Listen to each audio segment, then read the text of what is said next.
It seems to me this is a very limited perspective, says the doctor, says the cosmic doctor. So everybody's kind of curious. What is the value in that? What's the value in this? What's the value in this?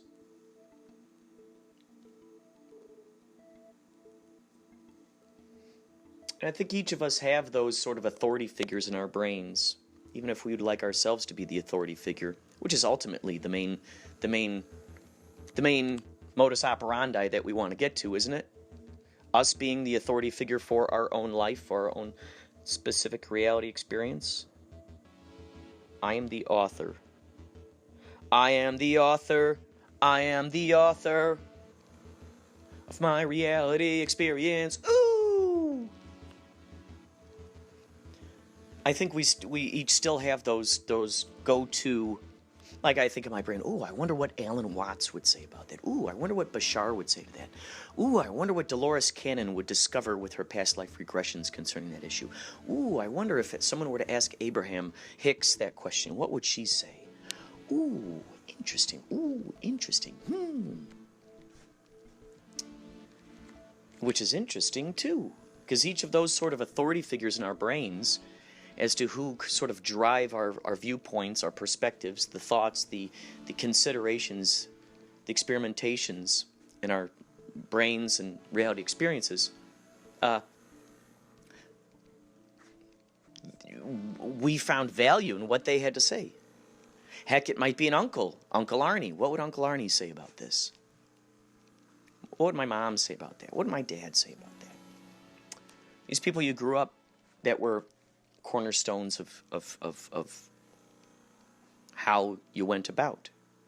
Also the environment, of course, nurture versus nature. So we found value in those perspectives in some roundabout way. We decided, I buy into that, and I'm going to take that advice with me. I'm going to take that advice with me. The next thing is, I'm going to take that advice with me. Am I just going to give that advice, just give that advice wherever I'm going? Because I heard someone that I respect say it? Or am I giving the advice from a personal experience, from actually applying this knowledge, finding it useful, applying, wow, and actually finding the value in it ourselves? A lot of times we see scientists, we see, a lot of critics, a lot of people writing articles, debunking things, debunking the majestical, the mystical, the amazing, the astounding, the enlightening. And they're miserable. Those people are miserable. They're miserable. To me, from my perspective, from their perspective, maybe they're having a grand old time. Maybe misery is their happiest point that they could possibly have. One might imagine, oh boy, what's their lowest point? Uh-oh, what's that all about? Oof. I'm scared to see that.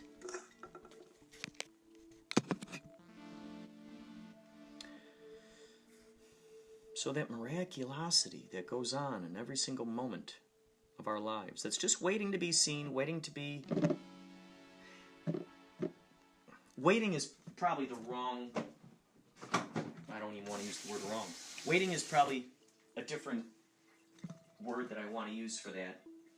Because waiting implies, oh, somebody's seeing me, somebody, I'm waiting for the next step. If you're waiting for the bus stop, you're waiting to be picked up to go someplace. Universe could be waiting. I also feel that the universe is just handing these things out, going, yep. If you notice it, you do. If you don't, you don't. And if you do, I can promise you I'll give you a whole lot more where that came from.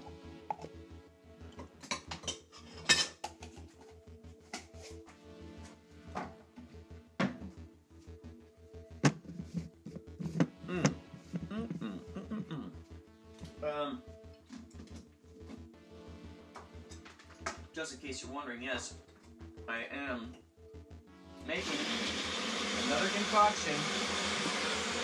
I just ozonated my water, 20 minutes.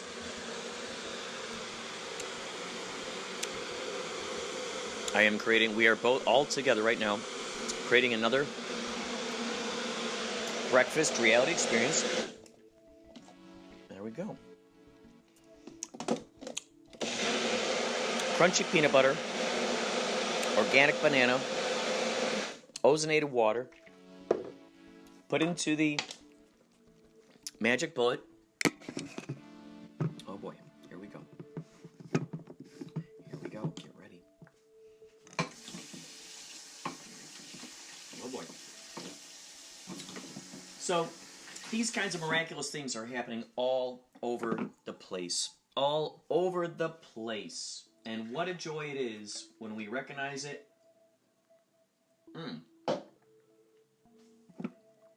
It's no different. And completely the same as, in my definition of it anyway, is there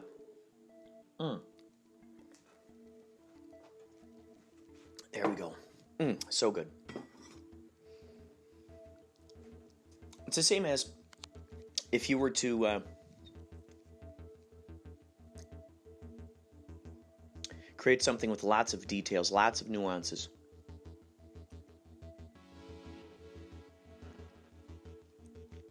You've created it, you've done it, and no one notices it. But no sweat off your back because you didn't do it for the notice. You did it for the satisfaction, the entertainment, the excitement of leaving those there for yourself. Those are what help make it what it is. Those little details, those little things that people just cannot put their finger on. Until, bam, bam, bam, one day, someone comes in and they see those nuances. And they are so excited to see them. And they're complimenting you like crazy on this thing. They're going, whoa, whoa, whoa, whoa, what? Whoa, wait, whoa, whoa, what? You see the nuances. You see,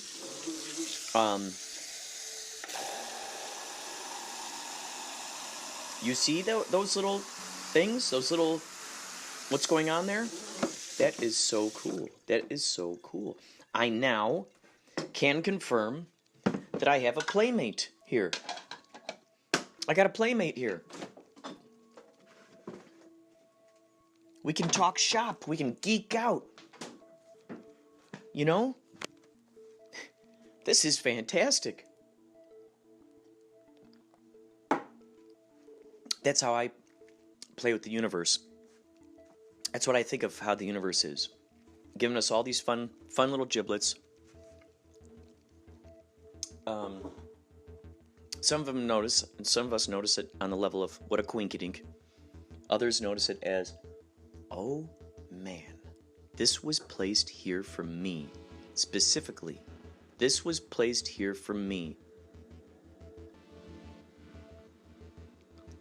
At this moment in time. And who placed it there? My higher mind. Me, the genie. The genie is us. The big genie. I put in the order.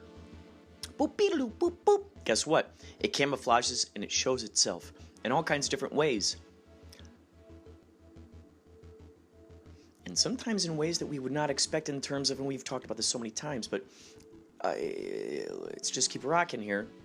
So many times, even in the sense where it's not a huge, obvious, big, like, bah, bah, bah, bah, bah. In the tiniest little ways, those ideas, those wishes, those imaginations, all that stuff that we put out there.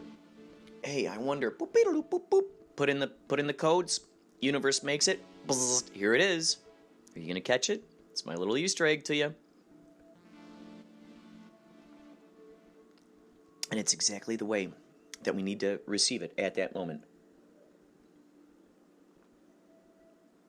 It's incredible. We make our own monsters.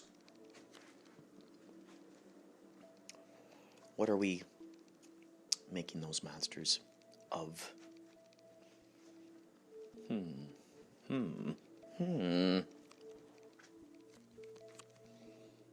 Maybe that's what karma is. It's the creatures we've created. The creatures we have created. Creature. Isn't that interesting? Creature. To create, so it's like a cross between sculpture and create. A creature. A creature. A creature. A creature. A creature. A lot of times, creature. Ooh, it's a scary thing. Watch out for that creature. Yeah! A creature could be a very exciting thing. A creature. This house. A creature. I created this sculpture. This is a creature. Ooh, maybe creature is like it's sculpture that creates. Maybe that's what it is. Creating something that it itself creates. Wouldn't that be interesting? Maybe that's what a create, at the root of it all, creature. You've created it, and now it creates. So we are creatures. We are creatures. We are creatures. We go on to create.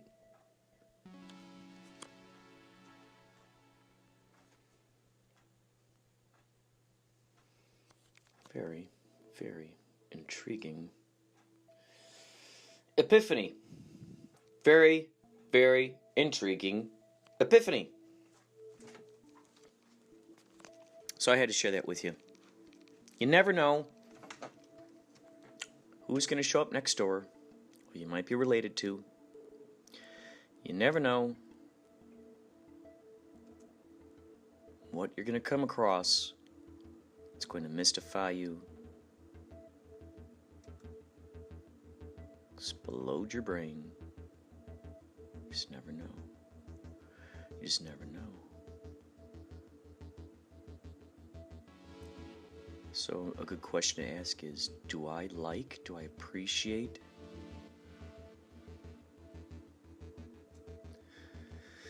joy, happiness, enthusiasm, curiosity, imagination? Do I appreciate those things? Yes. Do I want to experience as many of those as possible? Yes. Can I do it without setting up specific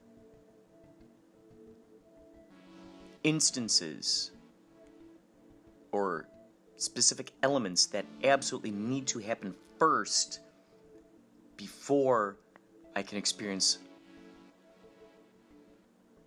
the joy, the epiphanies, the revelations, etc., etc., etc.?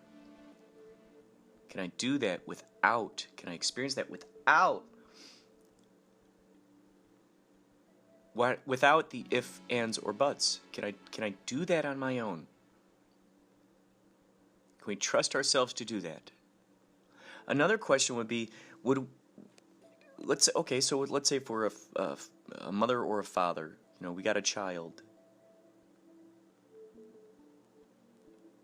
That's the other way that I like to look at it too. That's the additional way that I like to look at my relationship with the universe. Okay, if I had a son or daughter, would I want them to be as happy, joyful, excited, filled with imagination, curiosity, epiphanies? Would I want that best possible outcome for them? Yes. Would I do whatever I could to, give them more of those experiences and teach them how to have them on their own whenever they want? Was that something I would want to do? Yes. Yes. I mean, there's obviously, for the reason of a happy child is a happy parent.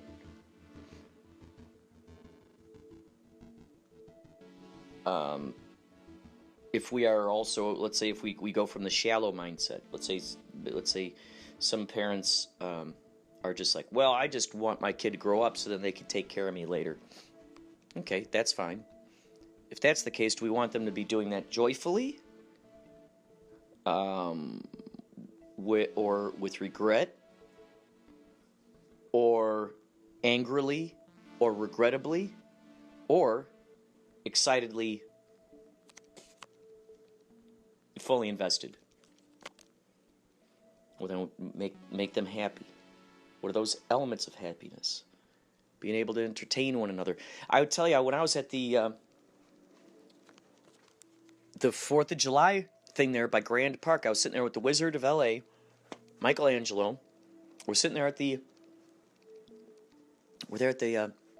picnic table, and these kids, there were 4 or 5 of these kids. They immediately became friends. They're playing tag out there, using their imagination, running around, having fun, laughing, smiling, joking around.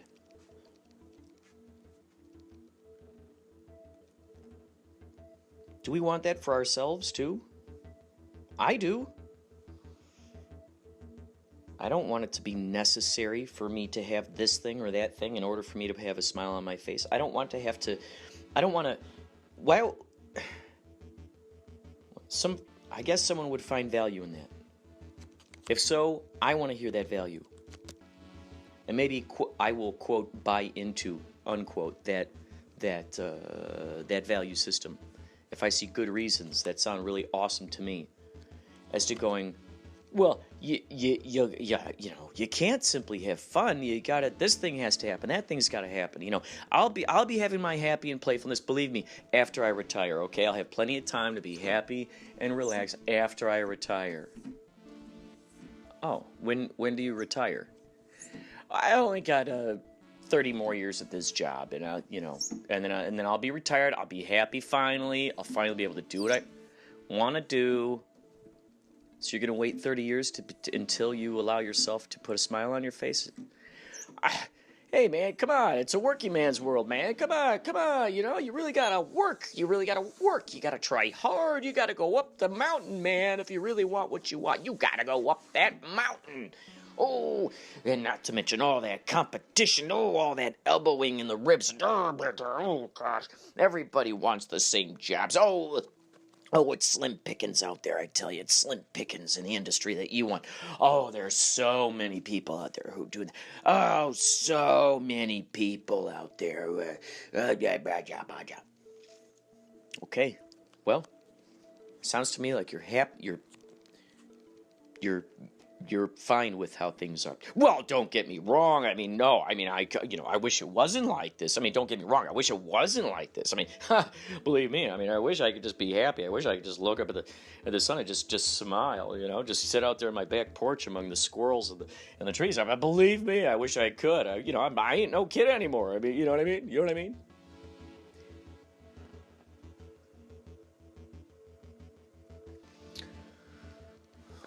That's what we hear a lot of, right?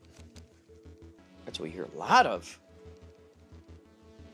And they've bought into value systems that support those ideas, haven't they?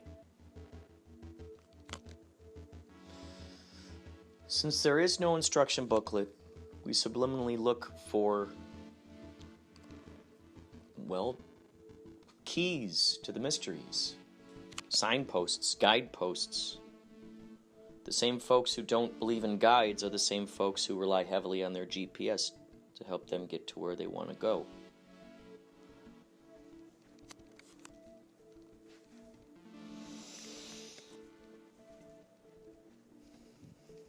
You are the Matrix. You are the storyteller. You are the author. You are the astounding, magical being concocted by all that is. And now here you are, allowed to take action on any decision that closely relates to your highest joys and passions, without the need of statistics, certainly without the need of invisible phantoms. Those, so many people. That's who I mean when I talk about the invisible phantoms. Not the guides. The guides, too, are invisible phantoms. They're the good guys. They're the ones, they're trying to move you along towards what's best for you. Invisible phantoms are of, there's so much competition. All of that is repeated words, just repeated.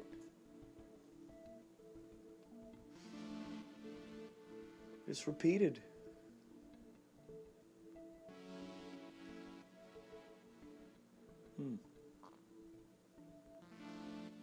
Just imagine if words of low vibration can be repeated over and over. Just imagine what words of high vibration do when they're repeated over and over. Wow. Wowzers.